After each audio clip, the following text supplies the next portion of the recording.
Assalamualaikum warahmatullahi wabarakatuh. Alhamdulillahi rabbil alamin. Segala puji hanya untuk Allah Subhanahu wa taala. Salawat dan salam semoga tercurah kepada Nabi kita Muhammad sallallahu alaihi wasallam. Allahumma salli ala Muhammad wa ala ali Muhammad. Bapak Ibu sekalian, lama kita tidak berjumpa. Maka pada kesempatan kali ini saya ingin berbagi dengan Bapak Ibu sekalian.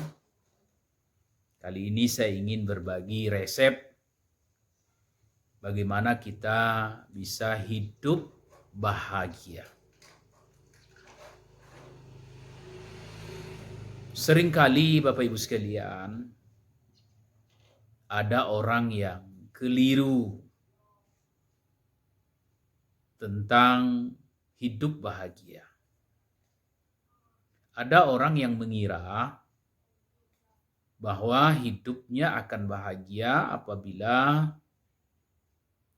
dia mempunyai harta yang banyak, harta yang berlimpah. Sebutlah misalnya Bapak Ibu sekalian, dia punya rumah mewah, megah, besar, dengan berbagai fasilitas.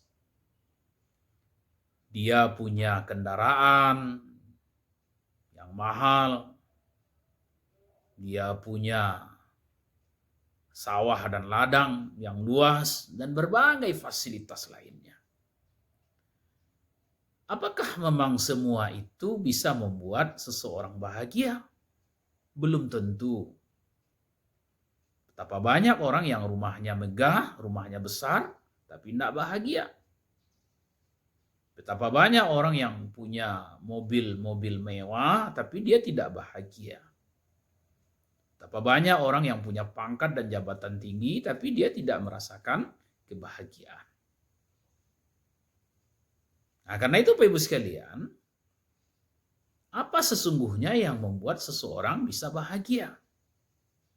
Nah, saya ingin berbagi resep ini dengan Bapak Ibu sekalian. Di antara resep itu yang pertama, kalau kita ingin bahagia, kita harus menjadi orang yang banyak bersyukur, pandai bersyukur. Bagaimana cara bersyukur? Apakah bersyukur itu misalnya ketika kita mendapatkan sesuatu yang kita inginkan, lalu kita ucapkan Alhamdulillah? Bukan. Lalu seperti apa orang yang pandai bersyukur?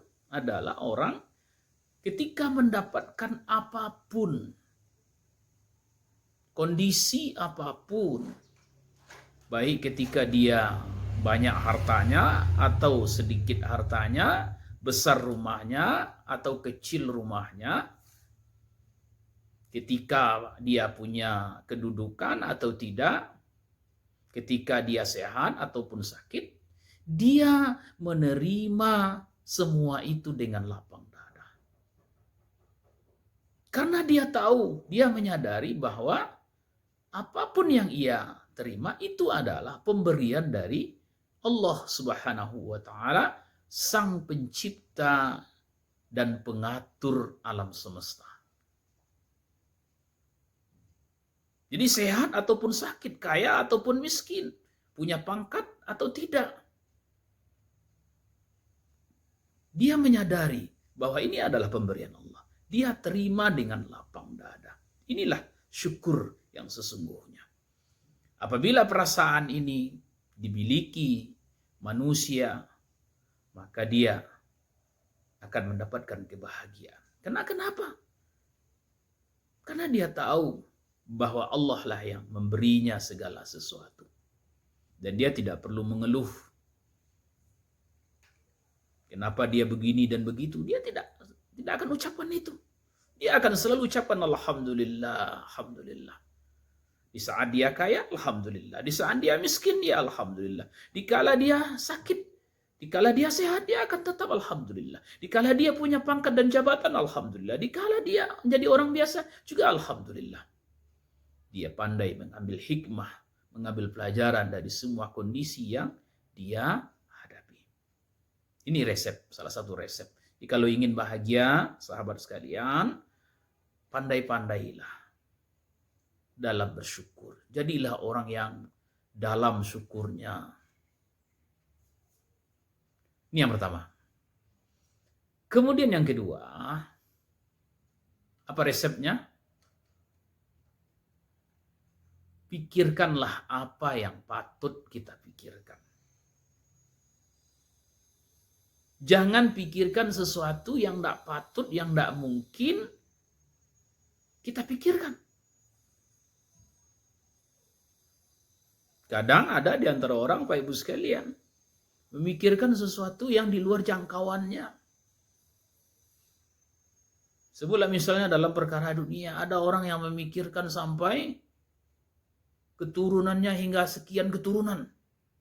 Abah nanti anak awak, cucu awak, cuci awak. Terlalu jauh yang dipikirkan. Jangankan anak cucu keturunan, Pak Ibu sekalian, kadang diri kita saja. Ya, jangan terlalu jauh. Dan urusan-urusan dunia ini, lakukan saja. Lakukan saja, Pak Ibu sekalian. Lakukan saja apa yang bisa kita lakukan hari ini. Ya, soal bagaimana di masa depan. Ya, jangan membebankan pikiran kita. Karena belum tentu kita bertemu dengan masa depan itu. Masa depan yang harus kita pikirkan itu adalah akhirat. Itu memang harus kita pikirkan dari sekarang. Karena dia pasti bertemu. Tapi kalau untuk urusan dunia, belum tentu, Bapak Ibu sekalian. Ya, belum tentu usia kita sampai kepada apa yang kita pikirkan. Belum tentu masa yang kondisi tertentu yang kita pikir, belum tentu kita sampai di sana. Apalagi, nah ini kadang-kadang Pak Ibu sekalian, ada juga orang yang memikirkan orang lain yang tak patut dia pikirkan. Mengurus urusan orang lain yang tak patut dia pikirkan. Ya, secara sederhana Pak Ibu sekalian, ada orang kadang-kadang misalnya, ada orang beli mobil, nah dia ikut mikirkan juga, kenapa beli mobil, untuk apa beli mobil, dengan apa dia beli mobil, apa urusannya dengan kita. Atau ada misalnya orang yang sudah usianya lanjut, lalu tiba-tiba menikah. Ya, dia menikah lagi misalnya. Ada juga orang yang sampai, oh pokoknya menikah lah baliklah tua, untuk itu menikah juga baru. Urusan kita apa? Ya, ini Pak Ibu sekalian. Jadi kalau kita mau bahagia, pikirkan saja yang patut, yang pantas kita pikirkan. Jangan lebihi akal kita ini, pikiran kita ini, pikirkan sesuatu yang sudah di luar yang harus kita pikirkan. Lalu yang ketiga, resep yang ketiga, sahabat sekalian, supaya hidup kita ini bahagia dalam urusan-urusan dunia kita ini, maka kehidupan kita harus disesuaikan dengan kemampuan kita, dengan kondisi yang ada. Saya sering katakan kepada kawan-kawan, lebih baik hidup sederhana tanpa hutang daripada hidup dengan segala glamornya dunia tapi banyak hutang. Tidak ada gunanya. Buat apa rumah besar hutang, mobil mewah hutang, dan segala fasilitas lainnya tapi hutang. Lebih baik sederhana saja. Bukankah semua itu hanyalah alat? Ya, rumah itu alat, mobil itu alat, pakaian itu alat. Apa maksudnya alat? Itu apa rumah? Kan tempat tinggal. Mewah itu adalah keinginan saja. Kalau rumahnya biasa saja, sederhana saja, kita juga bisa istirahat. Mobilnya, kendaraannya, kalau sederhana saja, karena itu alat. supaya kita sampai di tujuan dengan cepat, memudahkan kita.